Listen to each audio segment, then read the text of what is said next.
తాకట్లో ఉన్న బంగారాన్ని విడిపించి ఆ రోజున మార్కెట్ ధర కట్టి మిగిలిన డబ్బును మీకు అందిస్తుంది కొమ్మూరి గోల్డ్.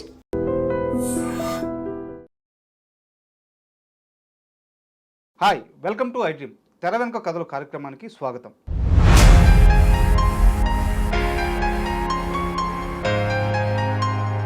కళా తపస్వి కె విశ్వనాథ్ గారి గురించి ప్రత్యేక పరిచయం అవసరం లేదు. అయితే ఆయన ప్రయాణంలో తొలినాళ్ళలో జరిగిన ఒక చిన్న సంఘటన చాలా ఇంట్రెస్టింగ్గా అనిపిస్తూ ఉంటుంది. అప్పటికి తెలుగు సినిమా పరిశ్రమకి దిగ్గజాలైనటువంటి ఎన్టీఆర్, ఏఎన్ఆర్ వీరిద్దరితో కూడా సినిమాలు చేసే అవకాశాన్ని విశ్వనాథ్ గారు కోల్పోయారు. అయితే ఆ ప్రభావం ఆయన మీద పడకుండా అక్కడి నుంచి ఆయన స్టార్ డైరెక్టర్గా ఎలా ఎదిగారు, అదే సమయంలో అసలు ఎన్టీఆర్, ఏఎన్ఆర్తో ఆయనకి గ్యాప్ ఎందుకు వచ్చింది, ఎందుకు రావాల్సి వచ్చింది, ఇలాంటి అన్ని విషయాలను మనం ఈరోజు తెలుసుకుందాం. ఈ విషయాలు మనకు తెలియడానికి కనగల జయకుమార్ గారు సీనియర్ డైరెక్టర్ మన స్టూడియోలో ఉన్నారు. ఆయన ఈ విశేషాలు తెలుసుకుందాం. హాయ్ సార్, నమస్తే. నమస్తే సార్, చాలా ఇంట్రెస్టింగ్ టాపిక్తో వచ్చాను ఈరోజు మీ ముందుకి. డెఫినెట్గా కె విశ్వనాథ్ గారు అంటే మా గురువు గారు సార్. సో దేవులపల్లి కృష్ణశాస్త్రి గారి పుణ్యమని దేవులపల్లి కృష్ణశాస్త్రి గారే నన్ను కె విశ్వనాథ్ గారి దగ్గర రికమెండ్ చేసి పెట్టాడు. ఓకే. నా ఎంట్రీ అప్పుడు నిండు దంపతుల సినిమాతో విశ్వనాథ్ గారి దగ్గర అప్రెంటిస్గా చేరాడు నేను. అప్పటికి మొదట విశ్వనాథ్ గారు డైరెక్టర్ అవ్వటానికి అవకాశం ఇచ్చింది నాగేశ్వరరావు గారు, దుక్కుపట్టి పద్మనాభరావు గారు అన్నపూర్ణ సంస్థలో. ఆయన చేసినటువంటి ఫస్ట్ ఫిలిం ఆత్మగౌరవం. ఆ ఆత్మగౌరవం బాగానే ఆడింది. అయితే ఆదుర్తి సుబ్బారావు గారితో చాలా క్లోజ్ ట్రావెలింగ్ ఉన్నందువల్ల ఆదుర్తి సుబ్బారావు గారి దగ్గర ఈయనకి చాలా ఫ్రీ హ్యాండ్ ఉండేది విశ్వనాథ్ గారికి. అప్పుడు ఏంటంటే తేనె మనసుల్లో కృష్ణ, రామ్మోహను, సుకన్య, తర్వాత మరొకమ్మాయి వీళ్ళందరినీ కూడా బాగా ట్రైన్ అప్ చేసినటువంటి ఇది ఈయనే విశ్వనాథ్ గారే. సో కాబట్టి ఏంటంటే ఆ సినిమాలో తేనె మనసులో కృష్ణ కన్నా రామ్మోహన్ బాగున్నాడు, రామ్మోహన్ పైకి వస్తాడని అనుకున్నారు. బహుశా ఆ ఉద్దేశం కూడా విశ్వనాథ్ గారికి ఉండి ఉంటుంది. సో ఆత్మగౌరవ సినిమా అయిన తర్వాత రామ్మోహన్ హీరోగా పెట్టి ప్రైవేట్ మాస్టర్ అని సినిమా తీశారు విశ్వనాథ్ గారు. ఓకే. సో ఆ సినిమా సంగతి ఎవరికి తెలియదు. ఆ సినిమా అందులో కృష్ణ గారు కూడా ఉన్నట్టున్నారు, బట్ హీరో మాత్రం రామ్మోహన్. అది డిబి నారాయణ గారు చేసింది. అది అది ఒక మాదిరిగా ఆడింది, బాగా ఆడలేదనే చెప్పుకోవాలి. తర్వాత విశ్వనాథ్ గారు ఎన్టీ రామారావు గారి సినిమాలకు వెళ్ళారు. ఓకే. ఎస్విఎస్ జగన్నాథరావు, ఎస్విఎస్ ఫిల్మ్స్ అని ఎస్విఎస్ జగన్నాథరావు గారు సినిమాలకు వెళ్ళారు. అక్కడ ఆ సంస్థలో కలిసి వచ్చిన అదృష్టం, నిండు హృదయాలు, నిండు దంపతులు చేశారు రామారావు గారితో. తర్వాత చిన్ననాటి స్నేహితులు చేశారు. మొత్తం 4 సినిమాలు చేశారు. 4 సినిమాలు. అయితే నేను జాయిన్ అయింది విశ్వనాథ్ గారి దగ్గర నిండు దంపతుల సినిమాతో. ఓకే. ఆ నిండు దంపతులు సినిమాలో ఎన్టీ రామారావు గారు చాలా పెద్ద కాస్టింగ్ అదంతా ఉన్నది. నిండు దంపతులు ఫెయిల్ అయింది. ఫెయిల్ అయిన వెంటనే చెల్లెలు కాపురం వచ్చింది. తర్వాత కాలం మారింది, చిన్న సినిమాలతో ప్రయాణం చేస్తున్నాడు ఆయన. ఆ మధ్యలో ఏమైంది, చిన్ననాటి స్నేహితుల్లో రామారావు గారితో ఒక అభిప్రాయ భేదం వచ్చింది విశ్వనాథ్ గారికి. అది ఏంటంటే ఎన్టీ రామారావు గారు వస్తూనే గాగల్స్ పెట్టుకుని వచ్చారు, కూలింగ్ గ్లాసెస్ పెట్టుకుని వచ్చారు. వచ్చేసరికి బ్రదర్ గ్లాసెస్ తీసేయండి, ఈ సీన్లో బాగుండవు అని విశ్వనాథ్ గారు అన్నారు. పర్వాలేదు బ్రదర్, బాగానే ఉంటుంది అది ఇది అని ఈయన అన్నాడు. అనేసరికి లేదు బ్రదర్, కూలింగ్ గ్లాసెస్ ఈ సీన్లో బాగుండవు, తీసేయండి అది ఇది అన్నారు. పర్వాలేదులే బ్రదర్ అని అన్నాడు. సో ఈ విధంగా మాట పెరిగినందువల్ల విశ్వనాథ్ గారు ఏమన్నారంటే, బ్రదర్ మీరు ఒక్క క్యారెక్టర్, మీ క్యారెక్టర్ గురించి ఆలోచిస్తారు, నేను అన్ని క్యారెక్టర్స్ గురించి ఆలోచిస్తాను, కథ మొత్తం ఆలోచిస్తాను, నేను చెప్పినట్టు మీరు చేయాలి కానీ మీరు చెప్పినట్టు నేను చేయను అని అన్నారంట. సెట్ లోపల జరిగినటువంటి సంభాషణ అనేసరికి మొత్తానికి ఇద్దరు పరిస్థితి వేడెక్కింది. వేడెక్కేసరికి విశ్వనాథ్ గారు కారు ఎక్కేసి వెళ్ళిపోయారు. అబ్బా, విశ్వనాథ్ గారు వెళ్ళిపోయిన తర్వాత సరే డైరెక్టర్ లేకపోతే రామారావు గారు కూడా కారుకి వెళ్ళిపోయారు. యూనిట్ అంతా వెయిట్ చేస్తుంది. డివిఎస్ రాజు గారి సినిమా, చిన్ననాటి స్నేహితులు అది. డివిఎస్ రాజు గారి సినిమా. డివిఎస్ రాజు గారు స్పాట్లో లేరు, ఎక్కడో పని చూసుకొని ఆయన అక్కడికి వచ్చేసరికి యూనిట్ అంతా వెయిటింగ్. వచ్చేసరికి ఇలా జరిగిందని చెప్పారు. చెప్పేసరికి ఓకే ప్యాకప్ చేయండి అని అన్నారు. అయిన తర్వాత ఒక 2 రోజులు గ్యాప్ ఇచ్చి డివిఎస్ రాజు గారు విశ్వనాథ్ గారి దగ్గరికి వచ్చి, విశ్వం అంటారు ఆయన, పెద్ద ఆయన కదా డివిఎస్ రాజు గారు, విశ్వం నువ్వు చాలా పైకి రావాల్సిన మంచి భవిష్యత్తు ఉంది నీకు, ఒక చిన్న విషయంలో నువ్వు కాంప్రమైజ్ అయితే అది ఆయన గ్లాసెస్ పెట్టుకున్నా పెట్టుకోకపోయినా సీన్ బాగాలేకపోతే అది నాకు నష్టం, కానీ నీకు నష్టం లేదు ఆయనకి నష్టం లేదు, కాబట్టి పెద్దలతో కొంచెం సర్దుకుపోవాలి అని నచ్చ చెప్పారంట. తర్వాత డివిఎస్ రాజు గారు రామారావు గారి దగ్గరికి వెళ్ళి, సార్ మరి షూటింగ్ ఎప్పుడు చేద్దామనంటే రామారావు గారు నేను రెడీ బ్రదర్ మరి చేసేయండి అది ఇదేనంటే, మొత్తానికి ఆ ప్రాబ్లమ్ని ఆ విధంగా అలా చేసి మళ్ళీ షూటింగ్ స్టార్ట్ చేశారు. అది చిన్ననాటి చేతులు. ఎన్టీ రామారావు గారు, శోభన్ బాబు గారు బ్రహ్మాండంగా ఆడింది ఆ సినిమా. బట్ తర్వాత ఎన్టీఆర్ గారితో సినిమా చేయలేదా? తర్వాత ఎన్టీఆర్ గారితో సినిమా చేయలేదు, కుదరలేదు. సో ఏమైంది, ఎన్టీ రామారావు గారితో చిన్ననాటి స్నేహితుల తర్వాత సినిమా చెయ్యలేదు అనే దానికి నేనే చిన్న సాక్షిని దానికి. చిన్ననాటి స్నేహితులు అయిపోయిన తర్వాత పుండరీకాక్షి గారు ఎన్టీ రామారావు గారితో విశ్వనాథ్ గారితో సినిమా చేయటానికి 5,000 అడ్వాన్స్ ఇచ్చారంట విశ్వనాథ్ గారికి. సరే విశ్వనాథ్ గారు ఒక రోజు నన్ను పిలిచి పుండరీకాక్షి గారి దగ్గరికి వెళ్ళి ఈ లెటర్ ఇయ్యి అని చెప్పారు. చెప్తే నేనేమో వెళ్ళి పుండరీకాక్షి గారికి లెటర్ ఇచ్చాను. పుండరీకాక్షి గారు చెప్పింది ఏంటంటే, ఆ లెటర్ సారాంశం ఏంటంటే, అదే అంటే ఆ సినిమా ఉందా లేదా నాకు కానీ ఈయన క్లారిఫై తెలుసుకోవటం కోసం నన్ను పంపించాను అనమాట. 5,000 అడ్వాన్స్ ఇచ్చారు కదా, సో ఆ అడ్వాన్స్ అకౌంట్స్ పర్పస్ కోసమని ఒక స్లిప్పు కావాలని ఏదో అడిగారు ఆయన. ఆ డీటెయిల్స్ ఆ లెటర్లో ఉన్నాయన్న. అంటే పుండరీకాక్షి గారు ఏమన్నారంటే, అది అడ్వాన్స్ కాదు, అడ్వాన్స్ ఏం కాదు, ఆయనకి 5,000 నేను అప్పిచ్చానని చెప్పు, ఆ 5,000 ఆయనకి ఎప్పుడు వీలు పడితే అప్పుడే తిరిగి ఇవ్వమని చెప్పు, సినిమా మాత్రం లేదు. సినిమా లేదని మన ముందు ఎందుకు అంటారు, అది అడ్వాన్స్ కాదు అప్పే అని చెప్పు అంటే సినిమా లేనట్టే కదా. సో ఆ విషయం నేను విశ్వనాథ్ గారికి చేరవేశాను. సో సినిమా తర్వాత విశ్వనాథ్ గారు ఎన్టీ రామారావు గారితో సినిమా చేయలేదు. సో ఎన్టీ రామారావు గారితో ఒక అభిప్రాయ భేదం, చిన్న వివాదం వచ్చిన తర్వాత ఎన్టీ రామారావు గారి సినిమాలు విశ్వనాథ్ గారికి లేవు. బట్ ఇదే సందర్భంలో నాకు ఇంకో డౌట్ సార్, చెప్పండి. అయితే ఇంతకు ముందు ఏఎన్ఆర్ గారితో సినిమా చేసిన తర్వాత ఈయన ఎన్టీఆర్ గారి దగ్గరికి వచ్చి వరుసగా సినిమాలు చేస్తున్నప్పుడు ఏఎన్ఆర్ గారితో కూడా విభేదాలు వచ్చినాయని తెలిసింది. ఏఎన్ఆర్ గారితో విభేదాలు ఏంటంటే, ఆయన అవకాశం ఇచ్చేటప్పుడు ఆయన వెంట లేడు కదా, ఆయన రామారావు గారితో చేస్తున్నారు. తొలి సినిమాలు ఇచ్చినప్పుడు నాతో తొలి సినిమా అవకాశం ఇచ్చాం. సో డెఫినెట్గా అవకాశం ఇచ్చిన వాళ్ళు వీళ్ళు మళ్ళీ మరొక సినిమా ఎంకరేజ్ చేస్తారు.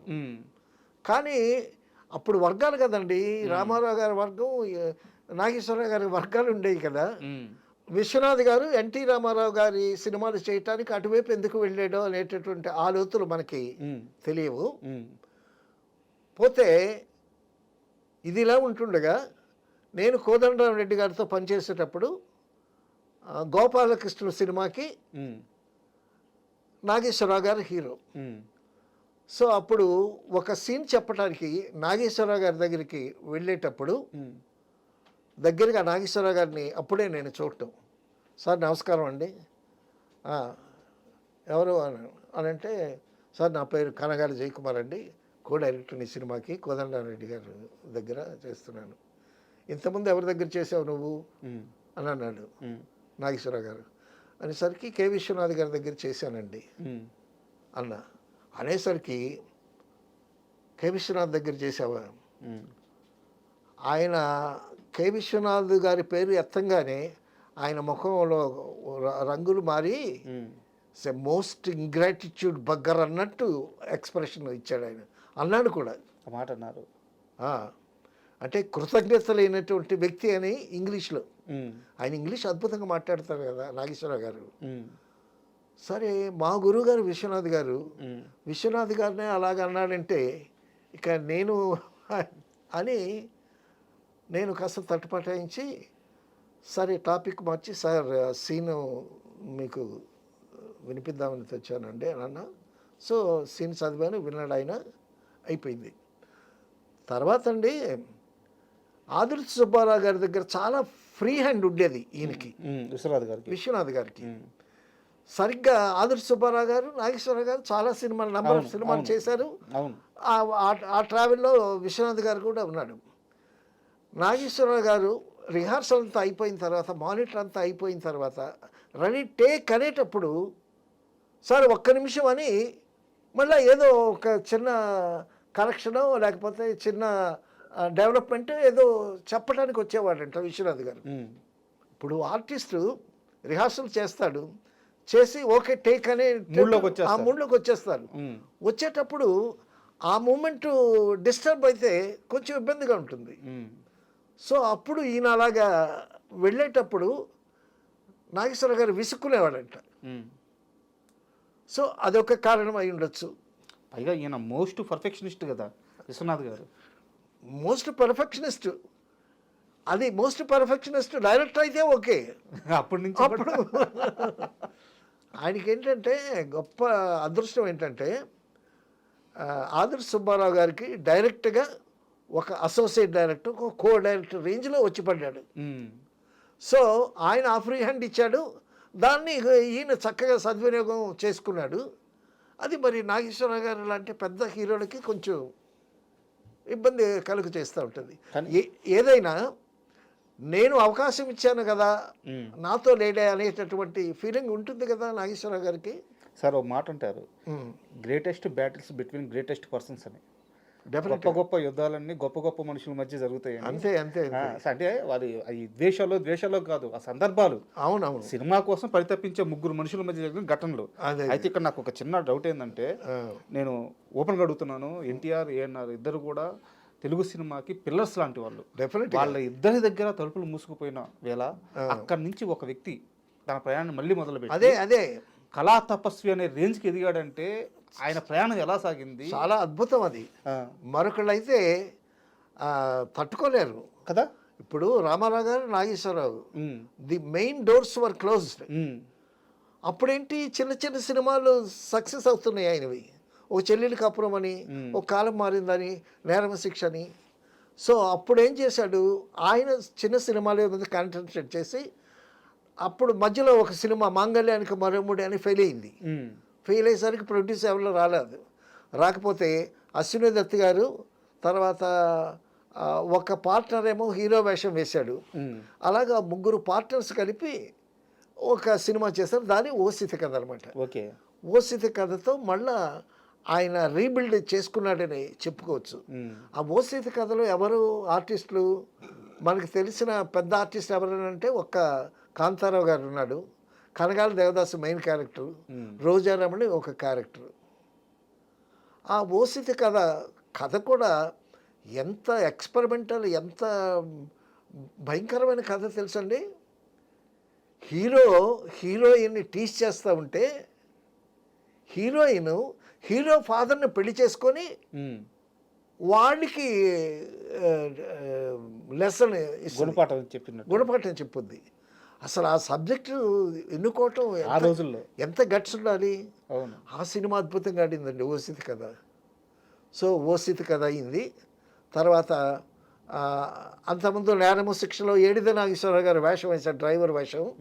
ఏడిద నాగేశ్వరరావు గారికి విశ్వనాథ్ గారికి పరిచయం అయింది.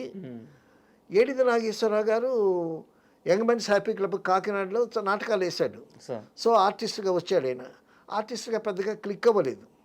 క్లిక్ అవ్వకపోయేసరికి ఆయన ఏంటంటే ఎవరో ఫ్రెండ్స్ని, తెలిసిన వాళ్ళని చేర్చుకొని ఏదన్నా నిర్మాతగా డెవలప్ అవుదాం అనేటటువంటి ఉద్దేశంతో అప్పుడు ఏడిద నాగేశ్వరరావు గారు విశ్వనాథ్ గారి దగ్గరకు వచ్చి, సార్ నాకు ఒక సినిమా చేయండి అని అంటే, అప్పుడు ఆర్థికంగా ఏడిద నాగేశ్వరరావు సినిమా చేయగలిగేటటువంటి స్తోమత ఉందా లేదా అనేటటువంటి ఆలోచనలో విశ్వనాథ్ గారు ఉండి అప్పుడు చేయలే ఆయన. చేయకపోయేసరికి అప్పుడు ఏడిద నాగేశ్వరరావు గారు మ్యూజిక్ డైరెక్టర్ చక్రవర్తి తమ్ముడు అతను డైరెక్టర్గా పెట్టి తాయారమ్మ బంగారాయ అని సినిమా తీశాడు. అది 100 రోజులు ఆడింది. సో మళ్ళా విశ్వనాథ్ గారి దగ్గరికి వచ్చాడు. వచ్చి ఒక సినిమా చేసి పెట్టండి అని పసలపూడి నుంచి చింతా రామకృష్ణారెడ్డి గారని వాళ్ళని కలుపుకొని వచ్చాడు. వచ్చి సినిమా చేయమంటే అప్పుడు ఈయన సిరిశ్రమ కథ ఇచ్చాడు ఆయన. ఇది ఉందయ్యా నా దగ్గర అని. పూర్ణోదయ పిక్చర్స్ పైన ఆయన సినిమాలు తీయడం అక్కడి నుంచి ప్రారంభమైంది. అంటే బ్యానర్ అప్పుడు కాలేదు, ఇంకా బ్యానర్ అప్పటికే కాలేదు. అప్పుడు ఏంటంటే చింతా రామకృష్ణారెడ్డి గారు పసలపూడి నుంచి ఆయన మెయిన్ పార్టనరు. చింతా రామకృష్ణారెడ్డి గారి గురించి చెప్తారు. ఇంత మూట కట్టుకొని ఆ మూట తీసుకొచ్చి విశ్వనాథ్ గారు ముందు పెట్టాడంట. ఏంటి ఇది అన్నాడంట. సినిమా చేయడానికి డబ్బులు కావాలి కదండి, అందుకని తీయండి తీయండి తీయండి బ్యాంకులో వేయండి అది ఇదని చెప్పి సిరిసిరమో సినిమా కండి ఏడిద నాగేశ్వరరావు గారు పడ్డ శ్రమ అంతా ఇంత శ్రమ కాదు. ఎంతమంది దగ్గర నుంచి డబ్బులు పోగు చేసి ఆ సినిమా చేశాడు. మేము పసలపూడిలో షూటింగ్ చేస్తున్నాం. షూటింగ్ చేస్తూ ఉంటే జనాలు మూగిపోతున్నారు ఆ విలేజ్. ప్రొడ్యూసర్స్ కూడా పసలపూడి వాళ్ళే అక్కడ దగ్గర. మూగిపోతుంటే మేము ఇలా సర్దుతున్నాం అనమాట. సర్దుతుంటే ఒకడేమో వెనక్కి నెట్టాను. నేను నెడితే ఏయ్ ఎవరు అనుకున్నావు నేను అని అన్నాడు. ఎవరు అన్నాను. నేను పార్ట్నర్ని అన్నాడు. నువ్వు పార్ట్నర్వా? 5,000 ఇచ్చాను ఏడిద నాగేశ్వరరావు గారికి అన్నాడు. సో ఆ విధంగా వాళ్ళందరినీ క్రోడీకరించి ఒక అద్భుతమైనటువంటి సినిమా తీసి సిరిశ్రమ సూపర్ హిట్ అయింది. జయప్రద మోగదై, చంద్రమోహన్ అద్భుతమైనటువంటి పెర్ఫార్మెన్స్. అసలు అందులో పాటలు కానీ అందులో మాటలు కానీ లొకేషన్స్ కానీ ఎంత అద్భుతంగా వచ్చిందో ఆ సినిమా. సో అక్కడ నుంచి తర్వాత అండి ఈయనకి ఒక ఇన్స్పిరేషను దేవులపల్లి కృష్ణశాస్త్రి గారు ఆయన చేత పాటలు రాయించుకుంటాడు. ఆయనకి థ్రోట్ క్యాన్సర్ వల్ల వోకల్ కార్డ్స్ రిమూవ్ చేశారు. రిమూవ్ చేసిన తర్వాత ఆయనకి ఆపరేషన్ అయిన తర్వాత కూడా 10 సంవత్సరాలు పాటలు రాశాడు ఆయన. దేవులపల్లి కృష్ణశాస్త్రి గారు అద్భుతమైనటువంటి పాటలు రాశాడు ఆయన. మనందరం వేటూరి సుందరమూర్తి పాటలు వింటాం. వేటూరి సుందరమూర్తి గారు దేవులపల్లి కృష్ణశాస్త్రి గారి పాటలు వింటాడు. సరే, కృష్ణపక్షం రాసిన మహాకవి. తర్వాత సినిమాల కోసం కాకుండా ప్రైవేట్గా రాసి పెట్టుకున్నటువంటి పాటలు సినిమాల్లో పెట్టారు ఆయన్ని. అవునా? ఏదో మేఘ సందేశంలో ఆకులో ఆకునై పువ్వులో పువ్వునై పాట, అది కృష్ణపక్షంలో మొట్టమొదటి కవిత అది. దానికి ట్యూన్ చేసి పెట్టారు. తర్వాత ఏకవీరలో ప్రతి రాత్రి వసంత రాత్రి ప్రతి గాలి పైరగాలి రామారావు గారు నాగేశ్వరరావు గారు, అది ప్రైవేట్ సాంగే. తర్వాత మేఘ సందేశంలో మేఘ సందేశంలో 4 పాటలు ఉన్నాయి కృష్ణశాస్త్రి గారివి. అవి అప్పుడప్పుడు రాసుకుని పెట్టుకునేవి ఆయన. తర్వాత ఆయన దిగులుగా ఉండేటప్పుడు అప్పటికి 80 సంవత్సరాలు వచ్చాయి. అప్పుడు రాసుకున్నాడు ఒక పాట. సీతవేళ రానియకు రానియకు శిశిరానికి చోటియకు చోటియకు అని రాసుకున్నాడు.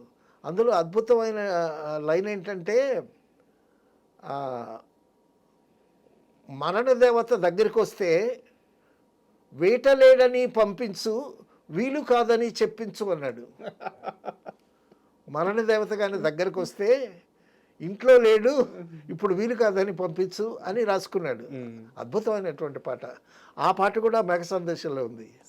సో తర్వాత ఈయన పాటలు రాయటానికి బి గోపాలం గారు వచ్చేవాళ్ళు. బి గోపాలం గారు వస్తే ఈయన రాసినటువంటి పాటలకి ప్రశాంతంగా ఇద్దరే కూర్చునేవారు ఇంట్లో. ఆయన పక్కన చిన్న టీపై వేసుకొని నేను పక్కన కూర్చునేవాడిని, ఏదో నందీశ్వరుడిలాగా. సో ఆయన రాస్తూ ఉంటే ఈయన ట్యూన్ చేసేవాడు అనమాట. అద్భుతమైనటువంటి పాటలు, అద్భుతమైనటువంటి ట్యూన్స్ కృష్ణశాస్త్రి గారి. అది ఒక సెపరేట్, అదే వదిలిపెట్టండి. ఈయనకి వోకల్ కార్డ్స్ రిమూవ్ చేశారు. రిమూవ్ చేస్తే బెజవాడ గోపాల్ రెడ్డి గారు ఈయన చూడటానికి వచ్చారు. వచ్చి బెజవాడ గోపాల్ రెడ్డి గారు ఏదో మాట్లాడుతుంటే ఈయన కాగితం మీద రాశాడు, గొంతు మూగబోయిన గుండె పలుకుతూనే ఉందని రాశాడు. ఆ?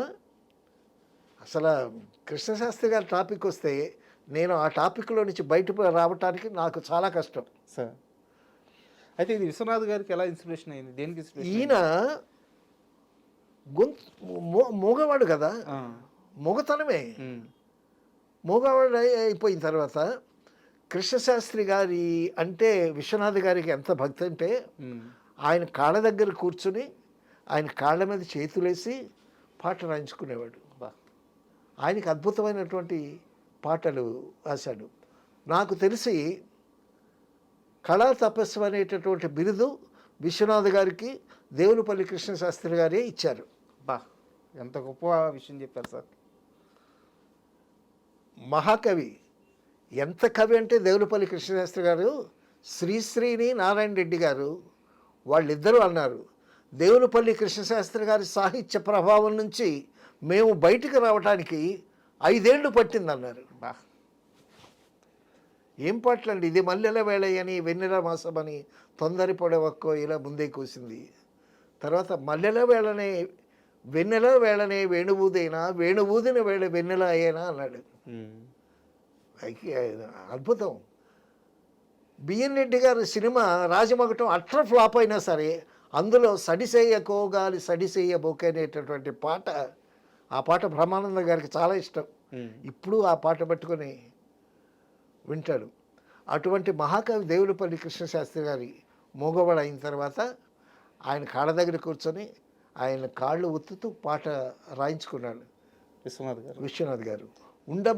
ఉండమ్మ బొట్టు పెడతాలో పాటలన్నీ ఆయనవే, పెద్ద హిట్స్. అవును.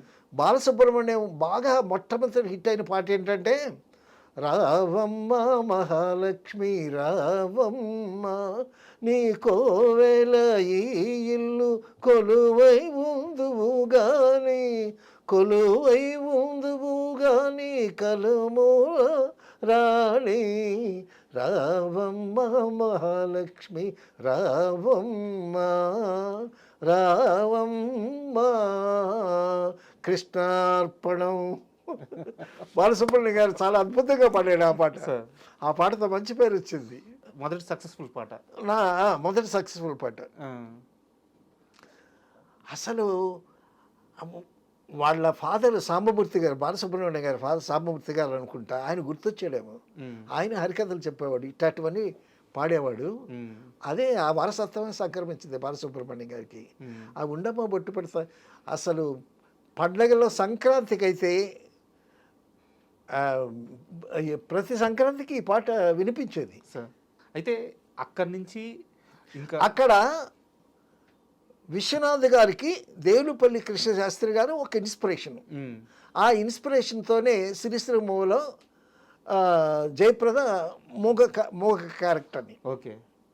తర్వాత శంకరాభరణం సక్సెస్ అయిన తర్వాత ఆ శంకరాభరణానికి ఇన్స్పిరేషను పారుపల్లి ఆయన, తర్వాత బాలమురళి గారని ఆయన ఒక చోట చెప్పిన సందర్భాలు ఉన్నాయి.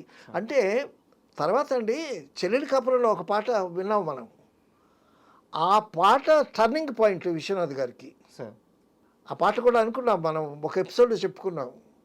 క్లైమాక్స్లో చెల్లెలి కాపురంలో వాణిశ్రీ శోభన్ బాబు కాంపిటేటివ్ స్పిరిట్తో ఆవిడ డ్యాన్స్ చేయడం, ఈయన పాట పాడటం. సినారే గారు రాసిన పాట.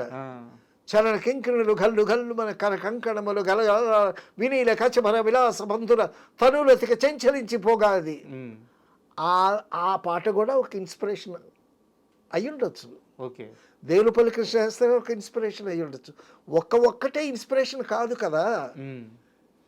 ఇప్పుడు ఇది లైఫ్ ట్రావెలింగ్లో ఎన్నో సంఘటనలు, ఎంతోమంది వ్యక్తులు, గొప్ప గొప్ప సంఘటనలు ఎదురవుతూ ఉంటాయి. వాటన్నిటితో అవన్నీ ఇన్స్పైర్ చేస్తాయి. నిజంగా కొన్ని పనులు జరిగేది మన మంచి కోసమే అని చెప్తుంటారు కదా. డెఫినెట్గా ఎన్టీఆర్ గారి దగ్గర, ఏఎన్ఆర్ గారి దగ్గర ఈయనకి ఆ డోర్స్ క్లోజ్ అవడం అనేది ఏదైతే జరిగిందో తెలుగు సినిమా మంచి కోసమే జరిగినట్టుంది. డెఫినెట్గా. ఎందుకంటే వాళ్ళిద్దరితో సినిమాలు చేస్తూ ఉంటే ఈ శంకరాభరణం సినిమాలే వస్తాయి. అవును, హీరో ఓరియంటెడ్ సినిమాలు వస్తాయి. ఒక శంకరాభరణం వస్తుందా, ఒక సాగర్ సంగమం, తర్వాత మళ్ళా సిరిశ్రమ అయిన తర్వాత ఏడిది నాగేశ్వరరావు గారు కాస్త పుంజుకొని ఉమ్, నిర్మాతగా ఒక పార్ట్నర్గా ఈయనకు ఒక మంచి పుష్ వచ్చింది. ఉమ్, వచ్చిన తర్వాత మళ్ళీ విశ్వనాథ్ గారి దగ్గరికి వచ్చి నాకు మరొక సినిమా చేయండి. ఉమ్. అప్పుడు బ్యానర్ అనమాట, ఆయన బ్యానర్ పూర్ణోదయ పూర్ణోదయ. క్రియేషన్స్. బా. సార్ అంటే విశ్వనాథ్ గారు ఇదిగో అని 4 కాగితాలు ఇచ్చాడు. కథ. కథ ఆ, నిర్మాత కథ తెలియాలి కదా, ఉమ్, నాకేం చెప్పక్కర్లేదండి, మీరు నాకు సినిమా చేసి పెట్టండి అన్నాను. ఉమ్, అనేసరికి సో చాలా ఏమంటాం, ఒక డివోషను, ఒక కమిట్మెంటు, ఒక అద్భుతమైనటువంటి మెంటల్ ప్రిపరేషన్స్తో ఎవడండి శంకరాభరణం కదా, ఆ జేవి సోమయాజులు ఆయన్ని చక్కగా మోల్డ్ చేసి శంకరాభరణం సినిమా చేసి, శంకరాభరణం రిలీజ్కి ముందు బిజినెస్ పీపుల్ కోసం 100 రోజులు 100 షోలు వేశారండి మెడ్రాస్లో. అబ్బా. 100 షోలు వేశారు. ఎవరు కొనలేదు. ఎవరు కొనలేదు. ఉమ్, అందరూ సినిమా చూడటం బాగుంది అది ఇది అనుకుంటున్నారు కానీ ఎవరు కొనట్లే. ఉమ్, అప్పుడు మనోరమని తమిళ ఆర్టిస్ట్, మేజర్ సుందరరాజన్ వాళ్ళిద్దరు కలిసి మెడ్రాస్ తీసుకున్నారు. ఉమ్, తర్వాత ఎంఎస్ రెడ్డి గారు నెల్లూరు తీసుకున్నారు. ఉమ్, ఎంఎస్ రెడ్డి గారు ఏదైనా సినిమా కొంటే అది ఫ్లాప్ అవుతుంది అనేటటువంటి నానుడు ఉంది అప్పుడు. ఓకే. ఎంఎస్ రెడ్డి గారు కొన్నారు కాబట్టి ఈ సినిమా గోవిందా అనుకున్నారు. ఉమ్, అలాగా చాలా తక్కువ రేట్లకి అమ్మాడు ఏడిది నాగేశ్వరరావు గారు. విజయవాడలో దుర్గా కళామందిర్ అనుకుంటా ఆ సినిమా కొద్దిగా పికప్ అవుతుంది. కొద్దిగా పికప్ అవుతుంటే ఏడిది నాగేశ్వరరావు గారిని ఈ సినిమా నేను కొంటానంటే చాలా తక్కువ రేటుకి ఇచ్చాడంట. ఉమ్, ఆయన కోట్లు సంపాదించాడు ఆ సినిమా మీద. అబ్బా. Sankarabharanam Telugu film before Sankarabharanam, after Sankarabharanam. అబ్బా. శంకరాభరణం నచ్చని ప్రేక్షకుడు ఉండడండి. Sir before Telugu cinema, after Telugu cinema మాత్రమే కాదు సార్. అవును, శంకరాభరణకు ముందు తెలుగు జాతి, శంకరాభరణం తరువాత తెలుగు జాతి కూడా. డెఫినెట్గా. తర్వాత అండి శంకరాభరణం చూసి చాలామంది తల్లులు వాళ్ళ ఆడపిల్లలకి డ్యాన్సులు నేర్పించారంట. కరెక్ట్. సంగీతమా నృత్యమా ఏమి సినిమా అండి అది, కళాఖండం అది. శంకరాభరణం అంటే శంకరాభరణమే, దాని గురించి వేరే చెప్పాల్సినట్టు అవసరం లేదు. బాలసుబ్రహ్మణ్యం అయితే పారిపోయాడు, నేను ఈ పాటలు పాడనని పారిపోయాడు. బా. కేవి మహాదేవన్ గారు అసిస్టెంట్ పోహళింది వెళ్ళి లాక్కొచ్చి, నీ వాయిస్ ఆల్రెడీ పరిచయం అయింది జనాలకి, నువ్వే పాడతావు అది ఇదని చెప్పి ఆయనకి మారల్ బూస్టప్ ఇచ్చి పాడించారు. సో శంకరాభరణంలో ప్రతి అంశము అద్భుతమే. సంగీతమా, సాహిత్యమా. జంజాల గారు చెప్పిన విషయం ఏంటంటే సినిమా మొత్తం డైలాగులు 4 పేజీలు. అవునా? ఓన్లీ 4 పేజీలు. ఈయన ఆ సినిమాలో సోమయాజులు గారు ఎక్కువ మాట్లాడరు కదా అసలు. ఎక్కువ మాట్లాడు. అమ్మాయి కోర్టులో బయటకు వచ్చిన తర్వాత ఈ అమ్మాయిని తీసుకొని వెళ్ళిపోతుంటే వాళ్ళ మదరు వాళ్ళ బ్రదర్ అనుకుంటారు, నీ అంతు తెలుస్తాము అది అని చెప్పి అరుస్తా ఉంటారు. ఆయన అలా వస్తాడు, ఒక్కసారి ఆ లుక్ ఇస్తాడు, అంతే. అక్కడ డైలాగ్ ఉండదు. అవును, బాగా గుర్తు నాకు. తర్వాత అండి ఈ విషయం చెప్పాలి. నేను శ్రీకాకుళం జిల్లాలో టీచర్గా పనిచేశాను, తెలుగు పండిట్గా చేశాను. శ్రీకాకుళంలో ఉంటూ శ్రీకాకుళంలో ఒక రూమ్ తీసుకొని స్కూల్కి వెళ్ళి సాయంకాలం వచ్చి అక్కడే నాటకాలు, రిహార్సల్స్, ఫ్రెండ్స్ అంతా ఉండేది. అక్కడ మేము నాటకం వేసేటప్పుడు, జన్మభూమి నాటకం వేసేటప్పుడు నాకు బెస్ట్ యాక్టర్ అవార్డు చేతుల మీదుగా జేవి సోమయాజులు గారు ఇచ్చారు.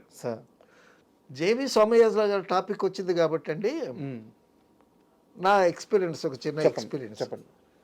సిరిశ్రీములో జేవి సోమయాజులు గారు తమ్ముడు జేవి రమణమూర్తి, ఆయన ఒక పూజారి వేషం వేశాడు.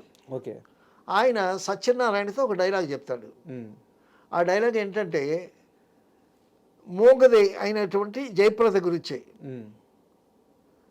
ఆ డైలాగు పుట్టినప్పుడు పుత్తడి బొమ్మలో ఉంటే పుట్టింది హైమ కాదు, సాక్షాత్తు ఆండాలే వెలిసింది అనుకున్నాయా రుద్రయ్య అని జేవి రమణమూర్తి సత్యనారాయణతో డైలాగ్ చెప్తాడు.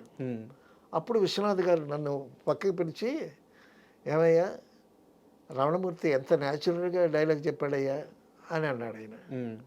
అనేసరికి నేనన్నా, సార్ రమణమూర్తి ఏంటండి, రమణమూర్తి అన్నయ్య ఒకడు ఉన్నాడండి శ్రీకాకుళంలో, జేవి సోమయాజులు అని, ఆయన అద్భుతమైనటువంటి నటుడండి, కీర్తిశేషులులో మురారి వేసేవాడు, తర్వాత కాళరాత్రి నాటకంలో అతను విలన్ క్యారెక్టర్ వేస్తాడండి, కళ్ళలో పాయిజనస్ లుక్స్ కనిపిస్తాయండి నాటకంలో, అంత అద్భుతమైనటువంటి నటుడు అని విశ్వనాథ్ గారితో నేను చెప్పడం జరిగింది. అయితే ఆ అద్భుతానికి మీరు కూడా ఒక మార్గం వేశారు, శంకరాభరణం అనే అద్భుతానికి. మార్గం అని అన్నాను నేను. నాకు తెలిసిన ఒక విషయం ఆయన దగ్గర చేరవేశాను సార్. సో అటువంటి గొప్ప స్టేజ్ మీద అద్భుతమైనటువంటి ఆర్టిస్ట్ జేవి సోమయాజులు, రావణమూర్తి, వాళ్ళు they are very famous for Kanyasulkam. కొన్ని వేల నాటకాలు ఆడి ఉంటారు కన్యాశుల్కం నాటకాల్లో. అటువంటి జేవి సోమయాజులను తీసుకొచ్చి ఆ క్యారెక్టర్కి ఫిట్టింగ్ చేసి, ఆ క్యారెక్టర్కి ముందు నాగేశ్వరరావు గారిని అనుకున్నారు, కృష్ణరాజు గారిని అనుకున్నారు. శంకరాభరణానికి కృష్ణరాజు గారు అన్నాడు, ఏమండి నేను వేసే వేషానికి ఈ వేషానికి కుదరదు, నన్ను ఆడియన్స్ రిసీవ్ చేసుకోరు ఆ వేషంలో. కరెక్ట్, ఆయన చాలా ఫ్రాంక్గా చెప్పాడు ఆయన. అవును. అలాగే అనుకుని తర్వాత అండి ఒక క్యారెక్టరు డెస్టినీ అండి. ఒక మంచి క్యారెక్టరు ఎవరిని భరించాలో వాడినే భరిస్తుంది. ఏంటండి JV Somayajulu overnight he became a star. Gummadi గారు ఏమన్నారు తెలుసా జేవి సోమయాజుల్ని, ఏమండి ఇన్నేళ్ల బట్టి మేము సంపాదించినటువంటి పేరు మీరు ఒక్క సినిమాతో సంపాదించారండి అని అన్నారు. సినిమా అటువంటిది సార్, అటువంటిది ఆయన యాక్టింగ్ కానీ. తర్వాత వాళ్ళ ఇంట్లో జేవి సోమయాజులు గారు వాళ్ళ నలుగురు బ్రదర్స్ అండి. జేవి సోమయాజుల పెద్దాడు, రమణమూర్తి, శ్రీరామూర్తి, మరొక నలుగురు బ్రదర్స్. సో శంకరాభరణం రిలీజ్ అయిన తర్వాత ఇంట్లో డిస్కషన్, వాళ్ళ మదరు ఏమని రమణమూర్తితో, ఒరే రమణ ఈ సోమయాజులు నటించిందే ఉందిరా అందులో, ఇంట్లో ఎట్లా ఉంటాడో అట్లాగే సీరియస్గా ఉన్నాడు రా, అంతే కదా. అంటే ఆ క్యారెక్టర్కి ఆ వ్యక్తి తాలూకు నైజం కూడా పనిచేస్తుంది. తర్వాత అండి ఒక అద్భుతమైనటువంటి సన్నివేశం, అఖిలాండేశ్వరి బ్రహ్మాండేశ్వరి అని ఒక పాట ఉంటుంది సప్తపది సినిమాలు. అందులో లాస్ట్ లైన్లో ఆ గౌరీ అని వస్తుంది. ఆ హీరోయిన్ పేరు కూడా గౌరీ అనుకుంటా నేను. తర్వాత ఈ డ్యాన్స్ జరిగేటప్పుడు జేవి సోమయాజులు కుర్చీలో కూర్చుంటాడు, కిందనేమో రమణమూర్తి మనవడు కూర్చుంటాడు. సో ఆ గౌరీ అనేటప్పుడు జేవి సోమయాజులు గారు ఈ మనవడి మీద ఒక లుక్ వేస్తాడండి, చాలా ఫార్ ఫెచింగ్ కనెక్షన్ అది బాగా చూస్తేనే. అంటే ఆ అమ్మాయికి వీడి పేరు గౌరీనాథ శాస్త్రి, మనవడి పేరు గౌరీనాథ శాస్త్రి. సో పాలయబాం గౌరీ అని పాడుతుంది. ఆ గౌరీ అనేటప్పుడు వీడి పేరు గౌరీనాథ శాస్త్రి కదా. జేవి సోమయాజులు ఇలాగ ఒక్కసారి చిన్న లుక్ వేస్తాడు. మరి అది విశ్వనాథ్ గారు అనుకుని చేశారో, డెఫినెట్గా అనుకునే చేస్తుంటాడు ఆయన. విశ్వనాథ్ గారండి ఏ ఆర్టిస్ట్ని వదిలిపెట్టాడు, ఇలా తడిగొడ్డు పిండినట్టు పిండుతాడు. అందుకే కదా సార్ అటువంటి పెద్ద పెద్ద కళాకారులు. విశ్వనాథ్ గారు సెట్ మీద ఉండేటప్పుడు అండి ప్రతి ఆర్టిస్ట్ డైలాగు ఈయన ఓన్ చేసుకుంటాడు. ముందు ఓన్ చేసుకుని తర్వాత బిజినెస్, ఊరికే డైలాగ్ చెప్తే కాదు కదా, ఇటు వెళ్ళి అక్కడేదో తీసుకొని అక్కడేదో పని చేస్తూ బిజినెస్ బాగా చేస్తాడు ఆయన. సో అది పర్ఫెక్ట్గా వచ్చేంత వరకు వదిలిపెట్టాడు, ఎవరిని వదిలిపెట్టాడు. పెద్ద హీరో కాదు, చిన్న హీరో కాదు. అయితే ఆయన సెట్లో ఉండేటప్పుడు ఒక ఫైర్ ఉంటుంది ఆయన చుట్టూ, విశ్వనాథ్ గారి చుట్టూ ఒక ఫైర్ ఉంటుంది. ఆ ఫైర్ దాటి లోపలికి ఎవ్వడూ వెళ్ళలేడు. Pin drop silence. ఎంత పెద్ద స్టార్ అయినా ఎవరైనా సరే ఆయన గురించి తెలిసిన వాళ్ళు, ఆయన గురించి అంతా తెలుసు కదా. అంతే కదా సార్, ఒక కళ్ళద్దాల కోసమే ఎన్టీఆర్ అంతటి వ్యక్తిని అపోజ్ చేశాడంటే మరి సినిమా విషయం ఎంత పర్టికులర్గా ఉంటాడో అర్థమవుతుంది కదా. తర్వాత గొప్ప విషయం ఏంటంటే ఒక్కడే కూర్చుంటాడు, ఒక్కడే రాసుకుంటాడు, ఒక్కడే తయారు చేస్తాడు కదా. మాకు సీతామహాలక్ష్మి షూటింగ్ అయ్యే స్టోరీ డిస్కషన్స్లో ఈ కథ చెప్పాడండి. శంకరాభరణం లైన్ చెప్పాడు. ఒక సంగీత విద్వాంసుడు ఆ కథలో ఆయన కథ చెప్తే, ఏమి కథ ఇది, ఒక హీరో లేడు, హీరోయిన్ లేదు, ఒక డ్యూయట్ లేదు. మీరు కూడా అదే అనుకున్నారా? డెఫినెట్గా. బట్ ఆయన అర్థం కాదు కదా అప్పుడు, అర్థం కాదు. అసలు ఆ కథ తీసుకెళ్ళి అప్పుడు ఏడిది నాగేశ్వరరావు కాబట్టి ఆ కథ వినకుండా మీరు ఏది చేస్తే అదే నా సినిమా అని ఒప్పుకున్నాడు కాబట్టి సరిపోయింది. మరొక ప్రొడ్యూసర్ దగ్గరికి శంకరాభరణం కథ తీసుకెళ్తే ఎవడైనా చేస్తాడు ఆ కథ? సార్ ఇప్పుడు శంకరాభరణమే కదా సార్, మీరు చెప్పిన సీతామహాలక్ష్మి కథ కూడా ఆ తరం దాటిపోయిన తర్వాత దాన్ని ఎంతమంది, ఇప్పుడు పెద్దవంశీ గారు ఓ సినిమా తీశారు అవును అదే కథతో, దాని తర్వాత ఆర్జీవి తీశాడు రంగీలా, బాలీవుడ్ రంగీలా, అదే రంగీలా అదే. మధ్యలో మళ్ళీ ఇప్పుడు మనకి పెద్దవంశీ గారు తీసిన సితారా కానీ, తలంబ్రాలు చిన్న టచ్ ఉంటుంది, తలంబ్రాలు సినిమాలో కూడా సేమ్ టచ్ ఉంటుంది. ఇక రంగీలా అయితే సీతామహాలక్ష్మి స్వయంగా వాళ్ళే చెప్పారు ఆ విషయం. సో ఆయన జడ్జిమెంట్ లో, ఆయన కథలో ఆ రేంజ్ లో ఉంటాయి. చాలా గొప్ప. విశ్వనాథ్ గారిని అడిగారంట, సార్ మరి ఆర్జీవి మీ సీతామహాలక్ష్మి కాపీ కొట్టి రంగీలా తీసాడు కదా, దీని మీద మీ స్పందన ఏంటనంటే, నా సినిమా కాపీ కొట్టినా అది తన సినిమా లాగా అనిపించుకునే అందంగా తీసాడు అని. Super. He never goes for controversies అండి విశ్వనాథ్ గారు. ఏదన్నా ఎవరితోనా కాంట్రవర్సీ ఉంటే ఆయన మనసులోనే పెట్టుకుంటాడు కానీ బయటకు పొక్కడు. He got his own style of doing things అండి. ఒక్కడే చేసుకుంటాడు, ఒక్కడే చేస్తాడు. ఆ విధంగా ఆయన జర్నీ ఏడిది నాగేశ్వరరావు గారితో చక్కగా ముడిపడి, ఒక శంకరాభరణం వచ్చిన తర్వాత ఒక సాగర సంగమం వచ్చిందా, ఒక స్వాతిమిత్యం వచ్చిందా, ఒక శుభ సంకల్పం వచ్చిందా, శుభ సంకల్పంతో నటుడుగా కూడా అయిపోయాడు.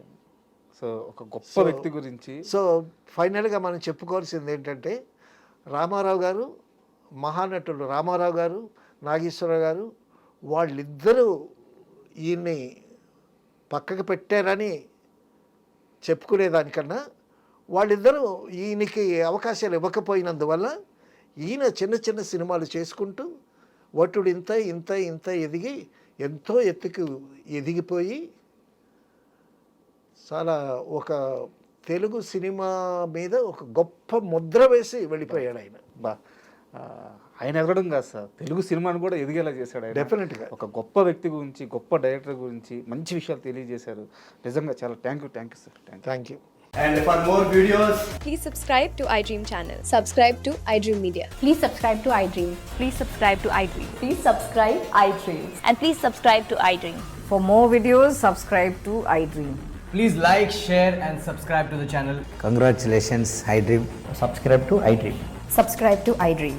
So subscribe to iDream Media. iDream ki iDream team andarki huge congratulations. Please subscribe iDream Media. Please subscribe to iDream. Subscribe iDream. Please subscribe to iDream. iDream అంటే నా కళల ఛానల్ సబ్స్క్రైబ్ చేసుకున్న నోరు తిరుగుతలేదు, మీరైతే గంట గుర్తు కొట్టండి. For more such videos, please subscribe to iDream. Subscribe to iDream. Please subscribe to iDream. Please subscribe iDream Media. Please do subscribe to iDream. Please subscribe to iDream Media. For best entertainment and information, please subscribe iDream. And don't forget to subscribe to iDream.